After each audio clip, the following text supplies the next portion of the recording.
Hello, my name's Claire from Conscious Chemo.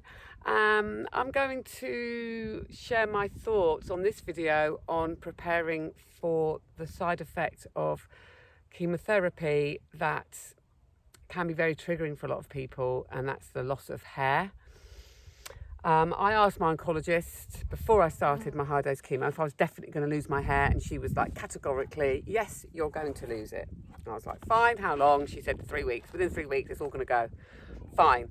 I said, am I going to lose it from everywhere? She said, not necessarily. You'll definitely lose it from your head, your eyelashes and your eyebrows, but not necessarily from your bits down there. And I said, are you joking? I've got to go through all that, and I don't even get a free bikini wax. And anyway, I did. So she was wrong. I actually didn't lose all of my eyebrows and all of my eyelashes. My eyelashes thinned, but I kept the rest, which was great. And I did lose most of it from downstairs. So, we don't know. It's going to be different for everybody.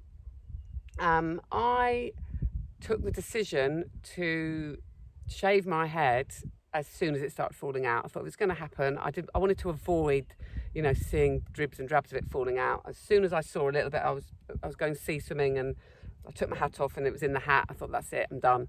So that day, I called my kids and I said, it's happening, it's today.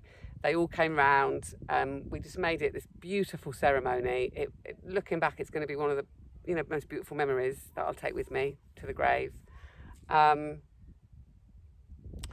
So I let them do whatever they wanted to do to my hair. They gave me a bowl haircut. They spiked it up. They did loads of different patterns in it. We had the song in the background playing. We're all in this together. We kind of made it a bit of a ritual, a family ritual. And I really felt that they were with me on it. And I had been feeling a little bit vulnerable about knowing it was coming, leading up to it.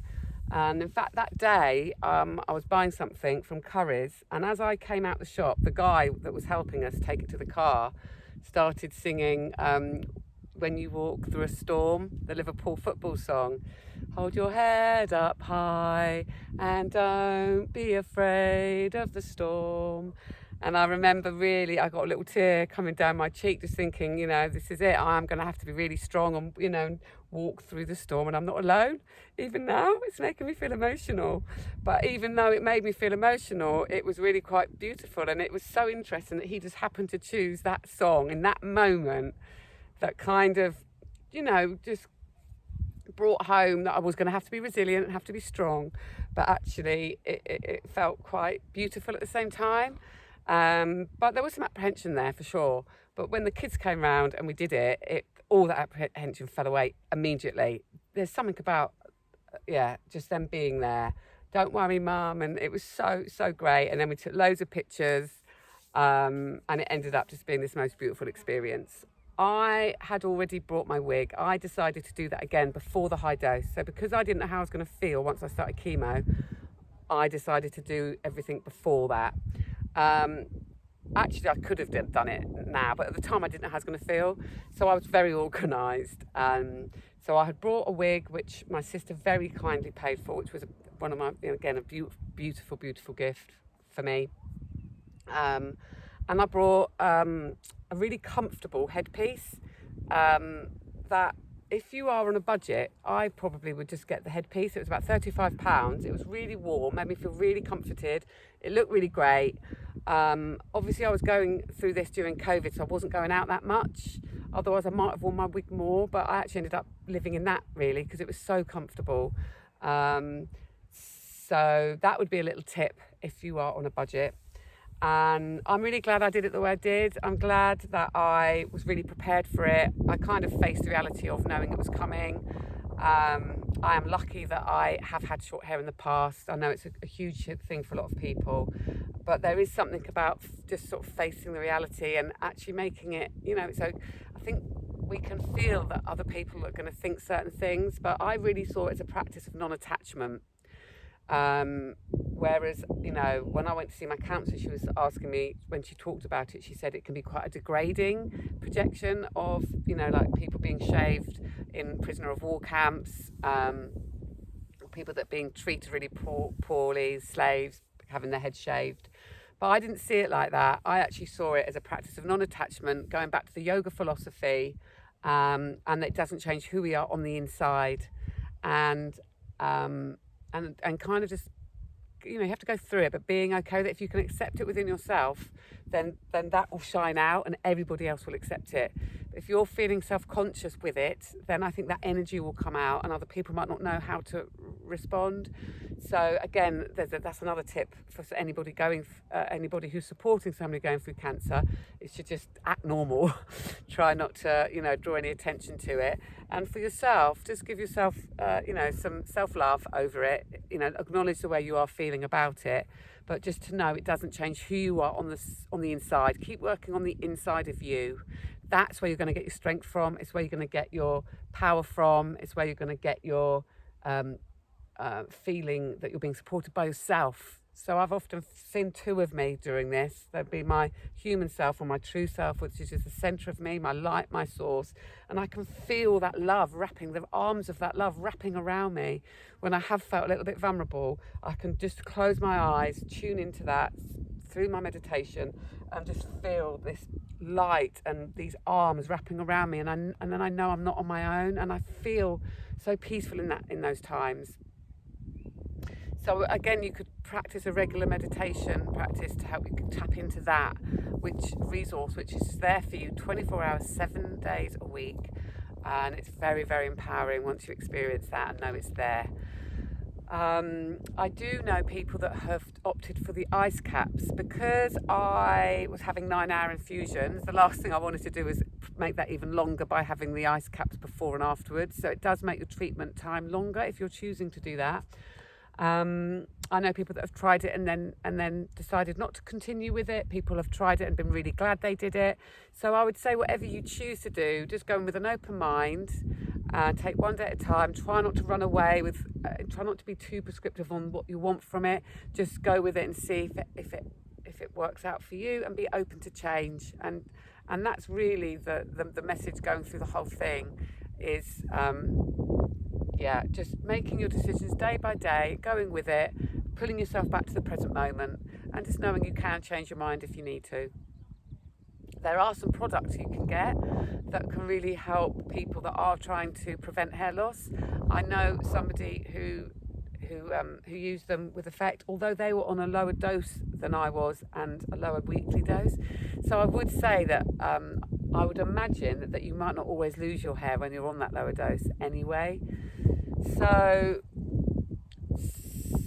it's up to you. You can research, but there are products out there that are said to help. I don't know if they're how effective they are, but that is an option if you wanted to go down that road and research it.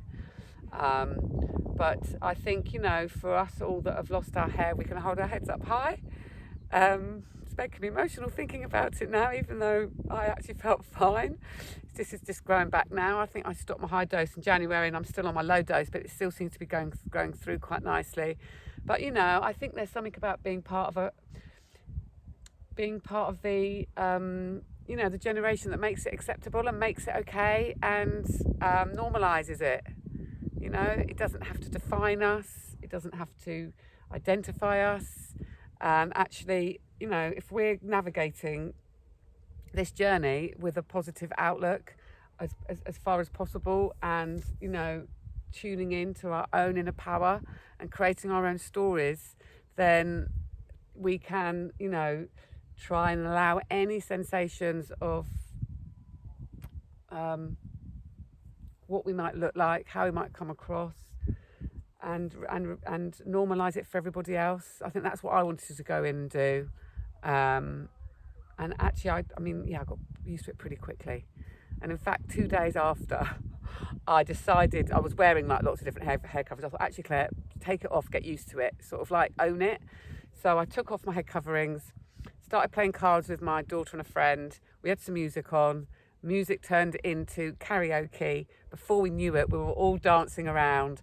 And I had, I put on, what's her name? Nothing Compares to You. And just sang and my kids were in the background, and it just turned into this most spontaneous, fun, beautiful evening that I will never forget. It's probably one of my highlights of the time I was on high dose chemo. And just the connection that I felt so free in that moment. It was just before my second round of chemo. I didn't know how effective it was going to be at that point. I didn't know what it was going to be like, but in that moment I remember feeling so free. I actually remember thinking, if this is it, if this is my time, I'm happy. I feel so free in this moment. I've had such a full life, you know. I just felt so amazing, and I was dancing and I was singing, and it wasn't planned, it was spontaneous, and it was so liberating. So we actually decided, after that we called it karaoke chemo, and before every round we did a karaoke chemo.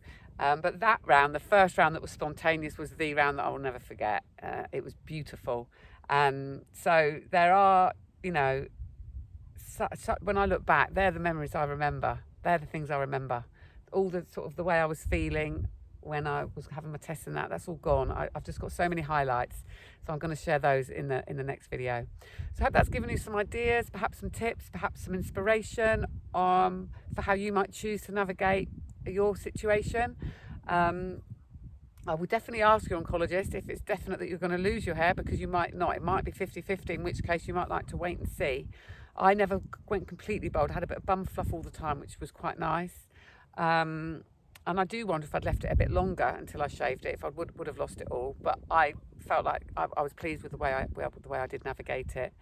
But anyway, sending you all loads of loves, loads of hugs, loads of light, loads of courage, loads of resilience, loads of support. Wishing you all well. Thank you for being here, and see you in the next video.